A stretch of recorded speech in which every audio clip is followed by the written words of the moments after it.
डूम के पास तलवार है, सोनी वाले मानने को तैयार नहीं है, बैटमैन 2 डिले हो सकती है।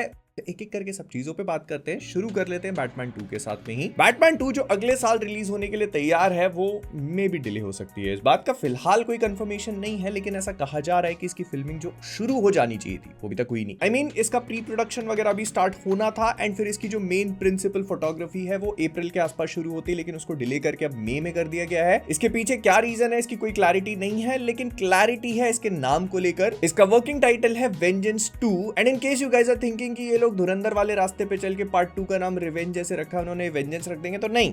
बैटमैन 1 जो थी ना उसका वर्किंग टाइटल वेंजेंस था, तो इसका वेंजेंस 2 है। दे लाइक सेटल होके क्या करना है, 3 ही तो बैटमैन पिक्चर बनाने का मौका मिला है, जिसमें से तीसरी बनेगी कि भी नहीं पता नहीं।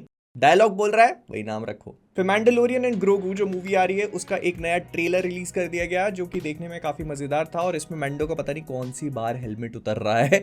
पिछली बार जब उतरा था तो तालाब में जाके डुबकी लगाई थी, कितनी बार डुबकी मारेगा भाई।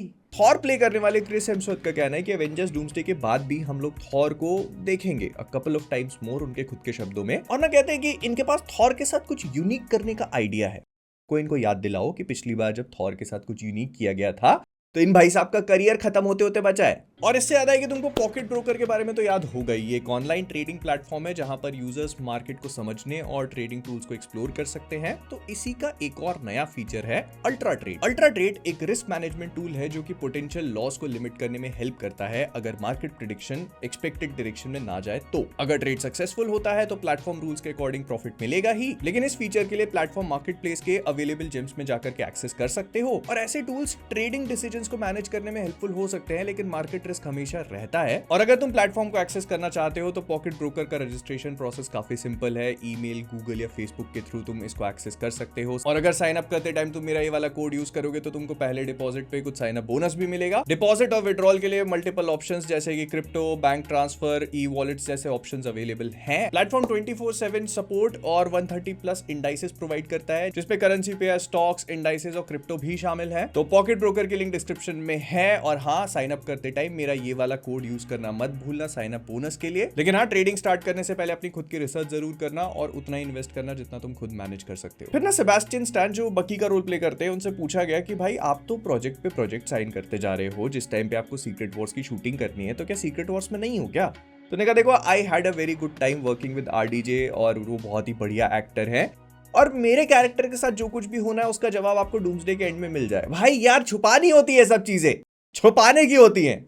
जेकब एलॉर्डी जो कि अभी रिसेंटली फ्रैंकेनस्टाइन मूवी में देखे गए थे, ऐसा कहा जा रहा है कि मार्वल वाले उनके ऊपर नजर डाले हुए हैं अपनी न्यू जनरेशन ऑफ एक्समेन को आगे बढ़ाने के लिए। शायद मार्वल ने फाइनली ये चीज क्रैक कर ली है कि उन्हें फीमेल ऑडियंस को टारगेट कैसे करना है, क्योंकि एंड गेम के बाद जो कुछ भी उन्होंने किया वो तो काम किया नहीं। तो उन्होंने अब जेकब एलॉर्डी के ऊपर अपनी नजरें तान ली हैं, जो कि उनकी नई जनरेशन ऑफ एक्समेन को लीड कर सकते हैं, probably as Cyclops. I mean, I can totally see him being a Wolverine, लेकिन last time I checked Hugh Jack hey Siri, Hugh Jackman की एज कितनी है?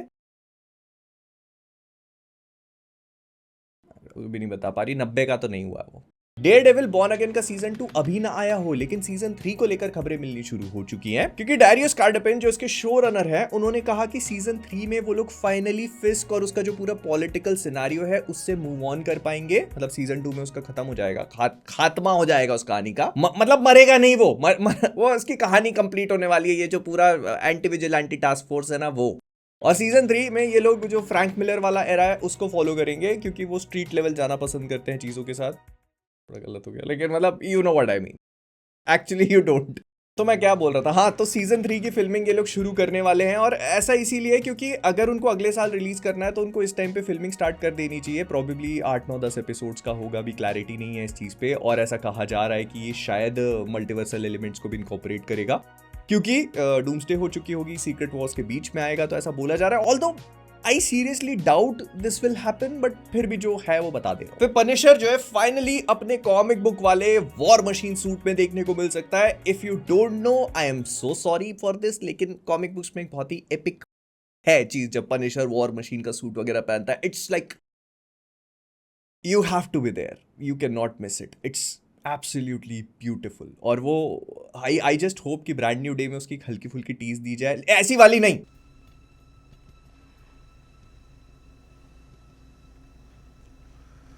Next time, baby. ऐसी नहीं। फिर स्वागत है आपका साप्ताहिक वार्नर ब्रदर्स नेटफ्लिक्स पैरामाउंट की वो जो पूरी कहानी चल रही है। तो इसके साथ में क्या हुआ है ना कि वार्नर ब्रदर्स वाले जो है वो बेचना चाहते हैं। नेटफ्लिक्स के टैड सारंडॉस ने अपना एक प्लान भी दिखा दिया। उन्होंने कहा कि हम 45 डे की थिएट्रिकल विंडो देंगे जिसमें पिक्चर 45 डेज तक थिएटर्स में रहेगी, उसके बाद उसको डिजिटल रिलीज देंगे, उसके बाद वो स्ट्रीमिंग पे जाएगी HBO मैक्स पे। तो मतलब he wants to go like the absolute way. लेकिन फिर आती है पैरामाउंट वाले जो और ज्यादा पैसा फेंकने को तैयार हैं, और ये सुनने के बाद वार्नर ब्रदर्स के जो शेयर होल्डर्स है ना उनकी टांगे कांपने लगी हैं। दे लाइक कि यार पैसा तो अच्छा मिल रहा है, ले लें क्या, ले लें क्या, नहीं मतलब हाँ।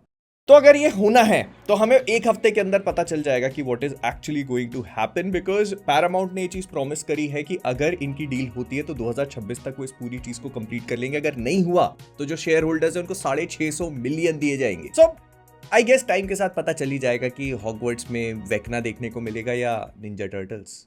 सोनी वाले मानने को तैयार नहीं है, ना होंगे कैसे, हम लोग एक्सपेक्ट भी कैसे कर सकते। खैर हुआ कुछ ऐसा कि डस्टिन डैनियल क्रेटिन जो अभी स्पाइडरमैन ब्रांड न्यू डायरेक्ट कर रहे हैं, उससे पहले सोनी वालों का प्लान था कि जो हमारे रूबेन फ्लेशर डायरेक्टर है ना जिन्होंने वेनम पिक्चर में मास्टरपीस क्राफ्ट करी है उनको दे दी जाए। और उसका रीजन पता है क्या है? ताकि सोनी को और ज्यादा क्रिएटिव कंट्रोल मिल पाए। और उसके ऊपर से उन्होंने मार्वल को प्रॉमिस किया कि वो 3 स्पाइडरमैन की पिक्चर 5 सालों में निकाल के पटक देंगे। वो तो भला हो केविन फाइगी का जिन्होंने कहा कि इसकी कोई जरूरत नहीं, and he brought on Dustin to direct Spider-Man. तो सोनी ने कहा कि ठीक है, तुम अगर इसको ये नहीं दे रहे हो तो हम कुछ और करवा लेते हैं। तो अब वेनम की एनिमेटेड मूवी बन रही है जिसपे टॉम हार्डी वापस रिटर्न करेंगे। ऐसा कहा जा रहा है कि इसको जो फाइनल डेस्टिनेशन ब्लडलाइंस वाले थे ना वो डायरेक्ट करेंगे, और इस पे काम शुरू भी हो चुका है भाई। पूरी टीवी MAR रेटेड बनाई जाएगी। आए क्यों, खैर मैं पूछ भी क्यों रहा हूं, इसका जवाब भी इनके नाम में ही है। इविल डेड का अगला पार्ट बर्न रिलीज हुआ नहीं है, लेकिन उसके अगले पार्ट पे काम शुरू कर दिया गया है, इविल डेड रैथ, जिसका इन प्रोडक्शन ना हुआ है वो पिक्चर। भाई ये अगली फास्ट एंड द फ्यूरियस तैयार हो रही है, बस इसमें तुमको विन डीजल नहीं वेन डीजल देखने को मिलेगा।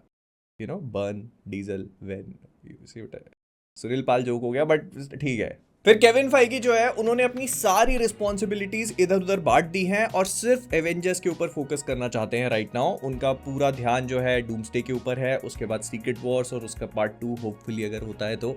और इस चीज के लिए उन्होंने एवी पास्कल को स्पाइडरमैन सौंप दिया है कि भाई तुम देखो, because he trusts her completely. और टीवी डिवीजन तो ऑलरेडी विंडरबॉम भाई को दे ही दिया है, तो देखते हैं क्या होता है। मतलब will see how it goes. Retirement की तैयारी चल रही है भाई साहब की। एंड उसी चीज का पार्ट अगली खबर हो भी सकती है। RDJ जो है मार्वल वाले उनको छोड़ने देना नहीं चाहते। I mean, जो ह्यू जैकमैन के साथ वो 90 साल वोल्वरीन वाली स्ट्रेटेजी है ना, शायद उसी को फॉलो कर सकते हैं, क्योंकि मार्वल के एग्जीक्यूटिव्स अपेरेंटली RDJ के डॉक्टर डूम पोर्ट्रेल से काफी खुश हैं। और कौन कहता है कि पैसा खुशी नहीं खरीद सकता, ये देखो।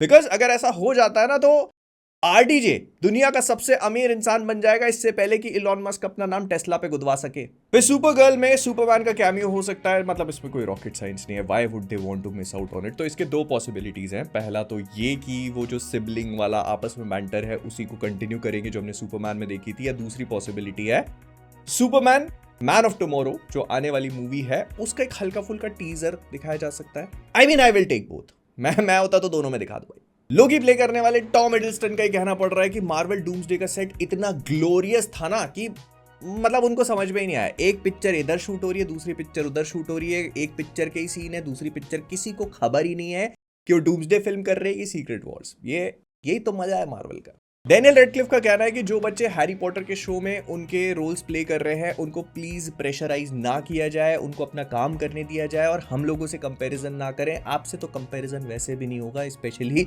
स्नेप की कास्टिंग के बाद तो कोई भी कंपेयर नहीं करने वाला। हल्क स्पाइडरमैन में मर सकता है, नहीं मैं मजाक नहीं कर रहा हूँ, ये रूमर्स फ्लोट हो रही है इंटरनेट पे, और इसका रीजन है मार्क रफेलो जो उनके थोड़े कॉन्ट्रोवर्शियल स्टेटमेंट्स होते हैं। उस चीज को लेकर ऐसा कहा जा रहा है कि यार Marvel are now fed up and they want Hulk to die, जो कि स्पाइडरमैन ब्रांड न्यू डे में ही किया जा सकता है। आई गेस तुम लोग को एवेंजर्स 1 फिर से देखनी चाहिए। देयर वाज अ पार्ट जहां ब्रूस ने खुद कहा था कि उसने अपनी खोपड़ी पे बंदूक लगा के चलाई लेकिन फिर भी कुछ नहीं हुआ। ऐसे में तो डॉक्टर डूम को मायावी तलवार लेके आनी पड़ेगी, जो वो लेके आ भी रहा है।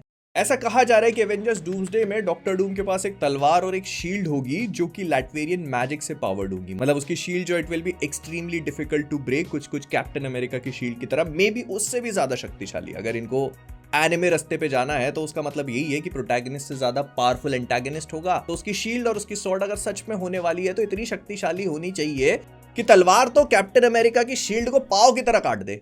पाव मतलब वो बड़ा पाव वाला। कई रूमर्स ने गन वगैरह भी मेंशन करी है, कॉमिक बुक्स में भी डॉक्टर डूम गन कैरी करता है अपने साथ में, लेकिन उसका यूज हमेशा नहीं करता। We'll see if that happens और नॉट, लेकिन हाँ I can totally see a shield and sword happening. मैं देखना भी चाहूंगा, मतलब imagine Doctor Doom fighting with a magical sword and a shield. वाह भाई, कर दो। एक चीज और भी करनी है, तुमको करनी है, तुम्हारे हाथ, तुम्हारी ही बात कर रहा हूँ, तुम्हारी आंखों। Like, subscribe,